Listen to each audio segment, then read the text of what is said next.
tal, Laura? Joaquín, un gusto estar en contacto con ustedes. Bueno, gracias por atendernos. Senador, ¿y cómo ha empezado este 2021? Hablando, Perdón, obviamente... Joaquín, no lo escucho. A ver, ya vamos a ver si lo podemos arreglar al temita ahí me escucha mejor. Ahí está un poquito mejor. Ahí va mejorando. Sí. Bien, perfecto. Bueno, decía, senador, ¿cómo ha empezado este 2021? Obviamente siempre hablando en materia legislativa, que por eso es que está ahí usted, ¿no? Bueno, la verdad que hemos estado trabajando, sobre todo, bueno, por esta situación que veníamos advirtiendo respecto a lo que fue el avalúo impositivo del año pasado y, bueno, que es lo que hemos visto impactado hoy ya en los primeros boletos del impuesto automotor, donde hemos visto que hay un gobierno completamente insensible que ha cargado sobre los autos, sobre todo en los autos de la clase media, recargos de hasta el 150%, y por otro lado vemos también cómo se van haciendo, o sea, por un lado hay un aumento y una presión impositiva sobre la clase trabajadora, sobre el mendocino de a pie, y por otro lado vemos cómo se le pagan sobresaldos millonarios a empresas que, por haber estado paradas en la pandemia, casi en obras que además, para quienes somos del sur nos duelen, obras que se han concentrado en el Gran Mendoza, casi 1.000 millones de pesos más por simplemente haber tenido parada la obra y sobre costos de improductividad. Uh-huh. La verdad que esto es realmente preocupante y de alguna manera muestra la insensibilidad que tiene el gobierno a la hora de mostrarse hacia el pueblo mendocino, y por otro lado lo generoso que es con sus amigos de las empresas constructoras, ¿no? Uh-huh. Y en esto hemos puesto, por supuesto, bueno, por un lado los bloques hoy día hemos pedido que se retrotraigan, a pesar de que ya lo habíamos hecho en la votación del avalúo impositivo del año pasado, que se retrotraigan los impuestos automotores e inmobiliarios, y por otro lado hemos pedido que obviamente yo un pedido de informe acerca de cómo o cómo nos pueden explicar este pago multimillonario que se le ha hecho a las empresas constructoras por obras que se están haciendo en el Gran Mendoza. Uh-huh. Ahora, lo que planteaba del impuesto automotor y del impuesto inmobiliario, que se retrotraigan las boletas, desde la ignorancia, ¿no? Le pregunto esto que le voy a consultar. Para el gobierno, ¿cómo tendría que proceder para dejar nulo justamente este aumento, teniendo en cuenta además que la cuota 1 o el pago anual vence ahora dentro de muy poquito, apenas unos días después del 20 de febrero, ¿no? Si tienen cierto grado de interés en realmente pensar en la gente, lo pueden hacer rápidamente, reformular el aumento, dejar inclusive el boleto como estaba el valor del año pasado y avanzar sobre, digamos, una nueva facturación. Quienes hayan pagado, por supuesto que se les deberá tener en cuenta o darle un crédito fiscal, o si han pagado la primera cuota, que la mayoría, me imagino que no creo que todavía ni siquiera hayan podido pagar la primera cuota del impuesto, pues gastos futuros, digamos, de las futuras cuotas para poder acomodar la cuota. El gobierno tiene la posibilidad. Hoy la boleta ya no llega como antes en correo, la mayoría tiene que descargarla desde la página web, desde ATM, o sea, lo puede hacer rápidamente si tiene la voluntad política de hacerlo. El problema acá creo yo que no ha habido una voluntad. Ellos sabían que este aumento de casi el 150% iba a caer sobre el bolsillo del mendocino, y mintieron solamente iba a impactar en un 29%. Esto realmente creo que llega a los límites digamos, de la explotación del ciudadano a pie, que haber sido afectado por una pandemia, habiendo sido muchos trabajadores todavía no tienen una recomposición salarial, y todavía mucha gente sigue en una situación de economía, y empresarios que están en una situación de de crisis económica, seguir apretando, digamos, elaborar recaudatoria, haciendo este tipo de aumentos, y por otro lado, lo que nos llama la atención, regalándole casi 1.000 millones de pesos a empresas constructoras por obras que se hicieron en el Gran Mendoza, que todavía no se han hecho, pero bueno, que no se han terminado, por gastos improductivos. La verdad que no se entiende cómo un gobierno es tan generoso con algunos poderosos y obviamente tan duro con el ciudadano aquí de Mendoza, ¿no? Bien, senador, ¿y usted piensa que puede llegar a dar marcha atrás el gobierno? Nosotros, a ver, no hay película que no se hace. Nosotros de la oposición hemos planteado esto. Yo lo veo difícil, pero creo que se puede llamar a la reflexión, sobre todo por la intensidad de la bronca de la gente cuando ha visto la boleta del automotor. No queremos pensar lo que va a suceder con el inmobiliario, ¿no? Uh-huh.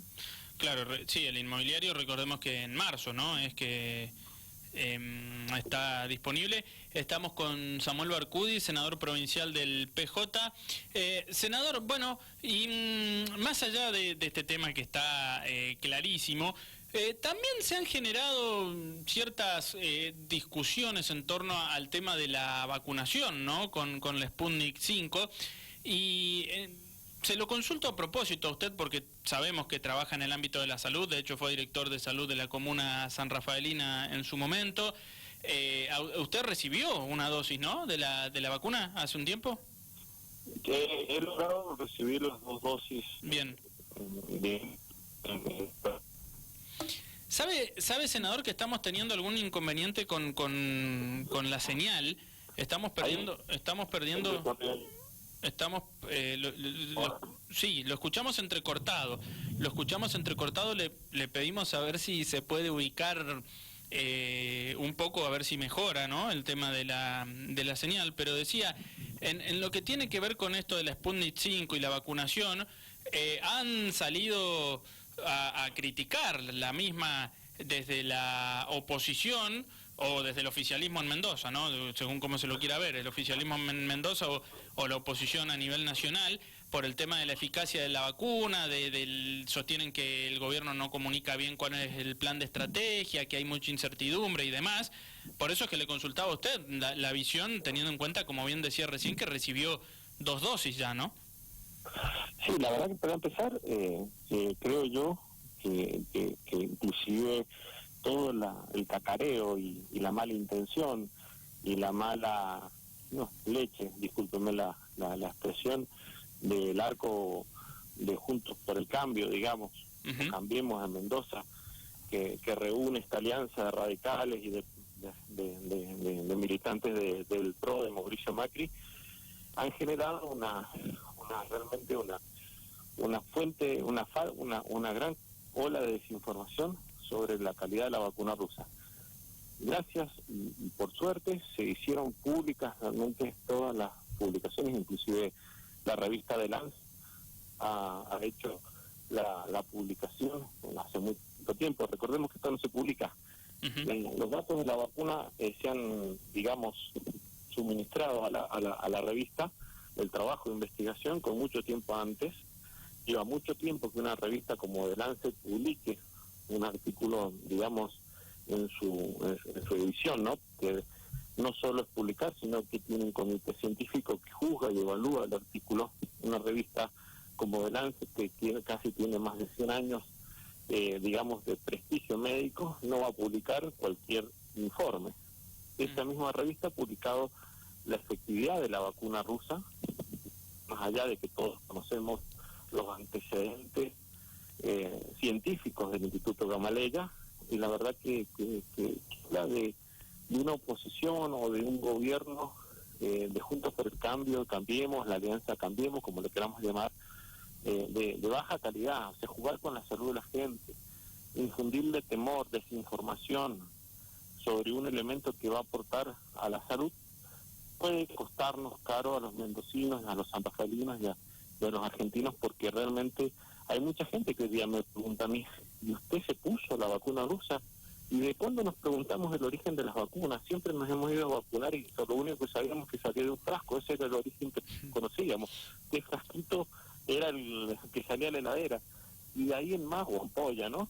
Y de ahí en más nadie se preguntaba. Hoy lograron hacer este daño como le hicieron un daño al país cuando fueron gobierno, ¿no? Entonces, la verdad que no son palabras realmente de los que tengo para Juntos por el Cambio, la Alianza, sino al contrario, realmente mucha tristeza porque lograr que la gente hoy día se cuestione si se vacuna o no es solamente un logro de un grupo de gente inescrupulosa que pretende gobernar haciéndole daño a la gente. Entonces creemos que nosotros tenemos que apostar a que obviamente ninguna vacuna de las que están hoy en día en juego tenemos el conocimiento acabado, ninguna. Eso es decir, yo me pongo la Pfizer porque viene de Estados Unidos y no la rusa que viene del marxismo. Esas tonteras y esas estupideces las tenemos que empezar a despejar y pensar que cualquiera de las vacunas que tengamos disponibles, sea Pfizer, sea Sinovac, sea la Sputnik 5, debe ser bien recibida porque son las herramientas que tenemos. Que dentro de 10 años o 5 vayan a aparecer mejores herramientas o mejores vacunas, mejores formulaciones de vacunas, seguramente las está evolucionando con el tiempo y lo que hacíamos hace 20 años atrás no lo estamos haciendo hoy, entonces en muchos aspectos, ¿no? Entonces creo que en este tema de la vacuna también, pero para la tranquilidad de la gente, vuelvo a decir, yo recibí la dosis porque me ocupo fuera de mi actividad política, tengo mi actividad profesional, tomo muestras de hisopado de COVID, he estado expuesto a pacientes de COVID, hemos realizado los primeros hisopados que se hacían en el interior de la provincia, en la parte privada, y sinceramente haber recibido la vacuna nos trae de alguna manera un cierto alivio y estamos bien, y hemos recibido y no nos ha pasado nada, no nos fuera a pasar con cualquier otra vacuna, un poquito de febrícula, un poquito de dolor en el lugar de aplicación y seguimos trabajando, y creo que eso es lo importante y darle esa tranquilidad a la gente, que no nos va a pasar nada, que en el peor de los casos, si supusiéramos una catástrofe, la vacuna no nos va a hacer efecto y no nos va a generar anticuerpos. Eso es lo peor que nos podría llegar a pasar en el caso de que hubiera un problema. Pero en lo demás, hay que apostar a que lo que estamos trabajando en salud, sea público, privado, sea el Estado Nacional, inclusive el Estado Provincial, lo estamos haciendo con la mejor predisposición para poder lograr que la gente podamos salir de esta situación que es angustiante, que nos asfixia desde lo emocional, desde lo económico, desde lo familiar, lo social, y que ya no se soporta por mucho tiempo más, ¿no? Sí, bueno, eso último que acaba de decir es clave. Samuel Barcudi, senador provincial del PJ. ¿Y cómo se hace, usted que está en el observatorio COVID que preside de San Rafael, en base a eso último que decía que no se sabe cuánto tiempo más va a tolerar la gente ciertas medidas restrictivas que puedan haber, si bien hoy en Mendoza prácticamente no hay, salvo el hecho de por ahí ir al teatro en forma más restringida a lo que se iba antes, que no haya recitales, bueno, las clases que si bien se espera que vuelvan ahora, pero fuera de todo eso digo, y en base a esa manifestación que decía recién, ¿cómo se trabaja en la prevención en una época en la cual estamos en pleno turismo? Recuerdo en alguna oportunidad de haber hablado con usted en la cantidad de autos por día o por mes que entraban a San Rafael, cifra que me imagino debe ser alta en plena temporada turística, ¿no? Bueno, a ver, la verdad que la situación es una sociedad entre el Estado, los sectores de salud y la comunidad. Nosotros las pautas de cuidado las hemos dado, las hemos explicado, creo que nadie puede desconocer hoy día que el uso del barbijo, el lavado frecuente de manos, el distanciamiento social, el aislamiento preventivo en el caso de ser paciente positivo o sospechoso en algún caso, son las medidas que debemos tomar para poder evitar el contagio y la propagación. Digamos, nosotros lo que vemos con preocupación es que la gente tiene menos capacidad de respetar estas normas, cada vez vemos gente con menos barbijo, cada vez vemos gente menos respetando el distanciamiento social, compartiendo el mate, compartiendo espacios cerrados en gran cantidad, haciendo fiestas clandestinas. Bueno, tenemos el hijo del comisario Munive, el jefe de la policía, invitando a una fiesta clandestina. Esos son los errores que el Estado no puede permitirse, que un policía, que además el hijo del jefe de la policía provincial, esté invitando a una fiesta clandestina. Estamos dando un mensaje muy equivocado. Y en esto, por eso es un compromiso entre todos para cuidarnos entre todos. Digamos, yo no soy, digamos, afecto a decir es obligatorio o restringir libertades, porque la verdad que generalmente eso se puede llevar un tiempo, y en el tiempo perder mucho sin que no haya una respuesta social, pero creo que hay que apostar más al ejemplo, a que todos tenemos que cuidarnos y que todos tenemos que transmitir estas medidas de prevención, y quienes somos funcionarios públicos debemos apostar a que este sistema de prevención, que no es perfecto, que vemos que se va aplicando en distintos países con distintos resultados, pero que de alguna manera funciona, es al que tenemos que apostar. Y todo internalizarlo desde nosotros mismos, ¿no? O sea, como para cuidarme a mí y cuidar a los que me rodean, ¿no? O sea, si yo sé que me cuido, estoy cuidando a los demás también, y si todos colaboramos en esto, obviamente vamos a estar con menor cantidad de casos. Uh-huh. Como profesional de la salud, ¿las clases tienen que volver? Bueno, es una pregunta muy difícil de responder porque hay cuestiones en las cuales yo no soy especialista dentro de lo que yo trabajo. O sea, yo creo que de alguna manera hay que empezar a apostar a la vuelta a un sistema de especialidad en la escuela, que apueste a una seguridad tanto para el docente como para los niños. Si usted me pregunta de los métodos burbuja o clases virtuales y clases presenciales alternadas, creo que eso es mejor, lo puede resolver un epidemiólogo y un pedagogo. Creo que sí, los niños necesitan de alguna manera recuperar el espacio de la interacción, porque, digamos, es parte de su crecimiento, ¿no? Lo que sí hay que buscar la manera en que nosotros podamos encontrar una situación, protejamos al docente y protejamos también a esos niños que después vuelven a hogares, ¿no? Uh-huh. Y esos hogares pueden tener adultos mayores. Establezcamos que muchos de estas medidas siempre tienen grados de riesgo, ¿no? Y esto hay que saberlo valorar de todas formas, porque el riesgo, digamos, de contagio siempre va a aumentar en el incremento de la interacción humana. Y obviamente que son las herramientas que todavía no contamos, de una cantidad de vacunas importante en nuestro país, o sin los elementos de contar con un medicamento eficaz, que como podamos combatir, digamos, la enfermedad y curarla desde el punto de vista del que se presenta, ¿no? Uh-huh. Todavía estamos en una situación de riesgo, pero de alguna manera, paulatinamente, sin hacer lo que hace Suárez, es decir, vuelven las clases sin ninguna protección, sin nada, en todos y chau.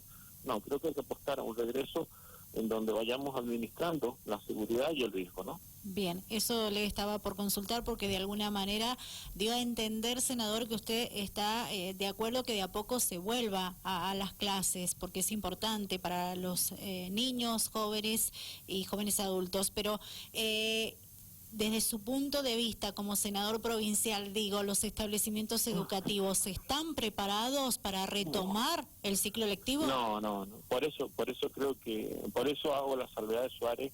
O sea, una cuestión es la respuesta teórica y es la cuestión en donde uno se sienta viendo también la necesidad de desarrollo de una persona, de un chico, y sobre todo también la inequidad de la conectividad que hay en nuestro país y en nuestra provincia. O sea, en distritos sabemos que quien ha hablado con gente no tienen conexiones a Wi-Fi, no tienen conexiones a internet, o no lo pueden, digamos, soportar económicamente. Entonces hay chicos que han tenido que hacer las clases, digamos, con mucha dificultad, o que no han podido acceder directamente a tener una clase mínima como se daba en el año pasado a través de internet, ¿no? Uh-huh. Entonces creo que acá hay que apostar, digamos, a que la infraestructura escolar debe ser mejorada.